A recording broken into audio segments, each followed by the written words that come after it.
दोस्तों, पृथ्वी पर इंसानों की संख्या लगभग 800 करोड़ है। हम में से अधिकतर इंसान सपाट मैदानी इलाकों में रहते हैं, लेकिन एक बड़ी संख्या ऐसे इंसानों की भी है जो इंसान मैदानों से अलग बेहद ऊंचे और दुर्गम स्थानों पर निवास कर रहे हैं। इन स्थानों पर रहना इतना कठिन है कि कुछ पल में ही सांस फूलने लगती है। वहीं दूसरी ओर इस धरती के कुछ निवासियों का रहने का ठिकाना इतना विचित्र भी है कि इनका अधिकतर समय समुद्र में रहकर ही बीतता है। जहां हमारे जैसे इंसान 1 या 2 मिनट ही अपनी सांस रोक सकते हैं, वही ये इंसान लगातार 15 मिनटों तक अपनी सांसें रोककर समुद्र में गोता लगाए रह सकते हैं। तो चलिए पृथ्वी की 2 ऐसी ही अनोखी सभ्यताओं से परिचित होते हैं जिनके रहने के ठिकानों में बहुत बड़ा अंतर है। एक आसमान में रहता है तो दूसरा पाताल में। वैसे जब तक ये वीडियो शुरू हो तब तक आप चाहे तो चैनल को सब्सक्राइब भी कर सकते हैं।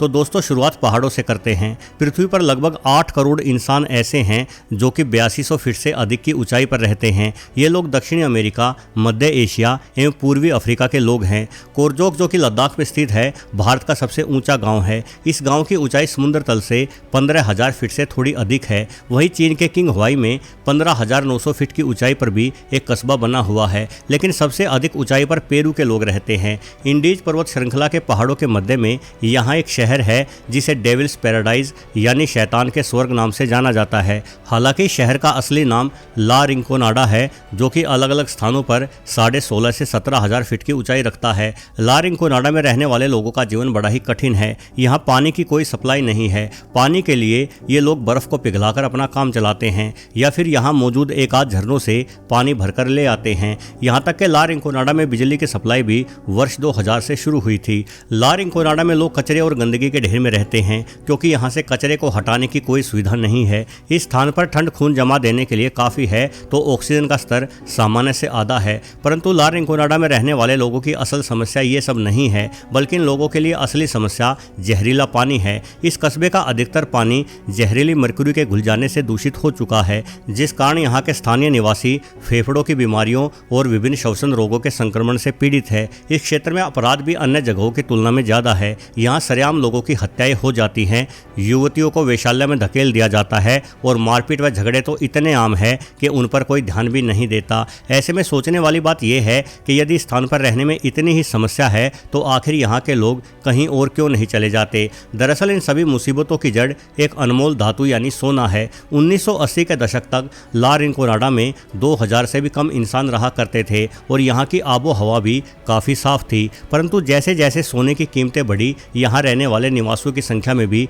लगातार इजाफा होने लगा। वर्तमान में ला रिंकोनाडा में करीब 50,000 इंसान रहते हैं जो असल में यहाँ मौजूद अनेकों सोने की खदानों से सोना निकालते हैं। जब यह पता चला कि ला रिंकोनाडा में भारी मात्रा में सोना मौजूद है तो दुनिया भर के उद्योगपतियों ने यहाँ की जमीन खरीद ली और इस स्थान पर सोना निकालने के लिए मजदूरों को यहाँ रहने के लिए भेजा। मजे की बात यह है कि ला रिंकोनाडा में रहने वाले सभी मजदूर बिना किसी तनख्वाह के कार्य करते हैं। वास्तव में ये लोग महीनों के 30 दिन चट्टानी मलबे को इकट्ठा करते हैं जिसमें सोने के कण होते हैं। ये पूरा महीना उस सोने को निकालकर उन लोगों को देते हैं जिनकी ये जमीन है। परंतु महीने के आखिरी दिन इन लोगों को इस बात की इजाज़त होती है कि वो अपने द्वारा इकट्ठा किया गया मलबा अपने पास ही रख सकते हैं। यानी 29 दिन कमाई मालिक की और 1 दिन की कमाई मजदूर की। साथ ही ला रिंकोनाडा के इन मजदूरों को शराब आदि की सप्लाई मुफ्त में होती है, इसलिए यहाँ के निवासी इस जगह को छोड़कर नहीं जाना चाहते। वैसे ला रिंकोनाडा की महिलाएं अब इस जगह को छोड़ देना चाहती हैं। इन महिलाओं का कहना है कि पहाड़ों में अब सोना काफ़ी कम बचा है, परंतु यहाँ के पुरुष शराब के लालच में औरतों को भी ज़बरदस्ती अपने साथ रहने को मजबूर करते हैं। चट्टानों से सोना निकालने के बाद इस सोने को साफ करने के लिए मर्क्यूरी का इस्तेमाल होता है और इसी मर्क्यूरी ने यहाँ के झरनों के पानी को जहरीला बना दिया है। सोने का शहर होने के बावजूद भी ला रिंकोनाडा के निवासी गरीब हैं क्योंकि इन्हें महीने भर में 1 ही दिन का सोना अपने साथ रखने की इजाज़त होती है। अधिकतर लोगों को प्रतिदिन 1 या 2 ग्राम ही सोना मिल पाता है, जो अच्छी व्यवस्था ना होने के कारण ला रिंकोनाडा के लोग काफ़ी सस्ते रेटों पर बेचने को मजबूर रहते हैं। वास्तव में सरकार ने बहुत पहले ही इस इलाके में सोने की खनन पर रोक लगा दी थी क्योंकि यहाँ खनन करने से और पानी में लगातार मर्क्यूरी घुलने से प्रकृति को बहुत नुकसान हो रहा है। इसलिए यहाँ जितनी भी सोने की खदानें चल रही हैं वो सबकी सब गैर कानूनी है। यही कारण है कि इस इलाके के लोगों को अपने सोने की कीमत काफ़ी कम मिल पाती है। आने वाले कुछ दशकों में ला रिंकोनाडा कस्बे का सोना पूरी तरह से समाप्त हो चुका होगा। उसके बाद यहाँ रहने वाले 50,000 निवासियों का क्या होगा ये कोई नहीं जानता, क्योंकि ये लोग इतने दुर्गम स्थान पर अनोखा जीवन जीने के कारण अब सामान्य जनजीवन में शायद ही लौट पाएं। दोस्तों, अब इस दुनिया के सबसे ऊंचे स्थान से नीचे उतरते हैं और ऐसे स्थान पर चलते हैं जहाँ के निवासी समुद्र में ही निवास कर रहे हैं। ये लोग पीढ़ी दर पीढ़ी पिछले कम से कम 1000 वर्षों से यूं ही समुद्र में जीवन जीते आ रहे हैं। ये लोग जिस जनजाति का हिस्सा है उसे बजाऊ जनजाति कहा जाता है, जो फिलीपींस के आसपास के द्वीपों पर निवास करती है। कुछ लोग इन्हें सी जिप्सी कहकर भी पुकारते हैं। वैसे नाम में क्या रखा है, असली रोचकता तो बजाऊ लोगों के रहन सहन में है। बजाऊ लोगों को आधुनिकता से कोई लेना देना नहीं है, ना ही इन्हें शानदार सड़कें चाहिए, ना ही मोबाइल और ना ही इंटरनेट। अब भाई, जब पानी में 200 फीट की गहराई में गोता लगाने से ही आपकी जीवनी चलती हो तो ऐसी आधुनिक वस्तुओं की क्या ही आवश्यकता हुई। बजाऊ लोग पानी में करीब 15 मिनटों तक सांस रोके रह सकते हैं, जिसकी वजह है इस जनजाति के लोगों के शरीर में मौजूद बड़ी स्प्लीन। स्प्लीन को हिंदी में तिल्ली या प्लीहा कहा जाता है। ये एक ऐसा अंग है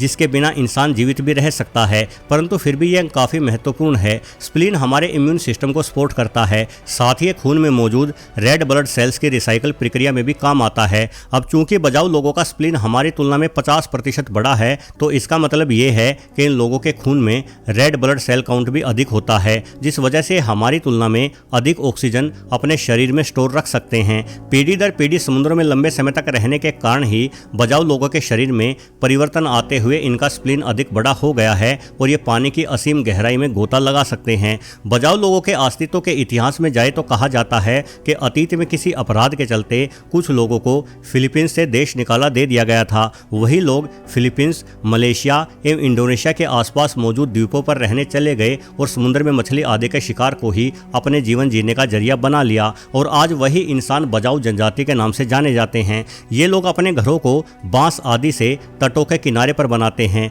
कई बार समुद्र में उठी ऊंची लहरें इन घरों को तोड़ देती है, परंतु इस जनजाति के लोग बड़े ही मिलजुल के कार्य करते हैं। किसी एक इंसान का घर टूटने पर सभी लोग मिलकर तुरंत दूसरा घर बना डालते हैं। पढ़ाई लिखाई करने की बजाय बजाऊ जनजाति के बच्चे शुरुआत से ही नाव चलाने एवं समुद्र में तैरने में माहिर हो जाते हैं। इन लोगों की आंखें भी इतनी विकसित हो चुकी है कि ये पानी में अपनी आंखें खोलकर आसानी से देख सकते हैं। साथ ही बजाऊ लोगों की मछली पकड़ने की क्षमता भी अद्भुत है। ये सामान्य तीर भालों से ही बड़ी संख्या में मछली पकड़ सकते हैं। ऐसा नहीं है कि बजाऊ लोग सामान्य दुनिया से बिल्कुल ही अलग थलग हो गए हैं। अपने द्वारा पकड़ी गई मछलियों को बेचने के लिए ये लोग शहरों का भी रुख करते हैं और खुद की आवश्यकता हेतु सामान लेने के लिए भी ये समय समय पर अपने कबीले से शहरों की ओर आते रहते हैं। परंतु अपने निवास के लिए इस जनजाति के इंसान इसी शांत स्थान पर रहना पसंद करते हैं। ये स्थान काफ़ी खुशहाल और प्रकृति के बेहद निकट जो है, परंतु ऐसा लगता है कि शायद आने वाले कुछ दशकों में इन लोगों को अपना ये शांत ठिकाना छोड़ना पड़ेगा। असल में आज पूरी दुनिया के भोजन की कमी को पूरा करने के लिए समुद्रों से बड़े पैमाने पर मछलियां पकड़ी जा रही हैं, जिस वजह से बजाऊ लोगों को लगातार भोजन की कमी का सामना करना पड़ रहा है। आज इस जनजाति के अनेकों लोग मजबूरन अपने स्थायी ठिकानों को छोड़कर शहरों में बसने लगे हैं और शायद आने वाले भविष्य में ये अनोखी जनजाति ही समाप्त हो जाएगी। ये वीडियो आपको अच्छा लगा हो तो वीडियो को लाइक जरूर कर दें, कमेंट के जरिए अपनी राय सभी के साथ साझा करें, साथ ही चैनल को सब्सक्राइब करना बिल्कुल भी ना भूलें। अंत तक वीडियो देखने के लिए आपका बहुत बहुत धन्यवाद।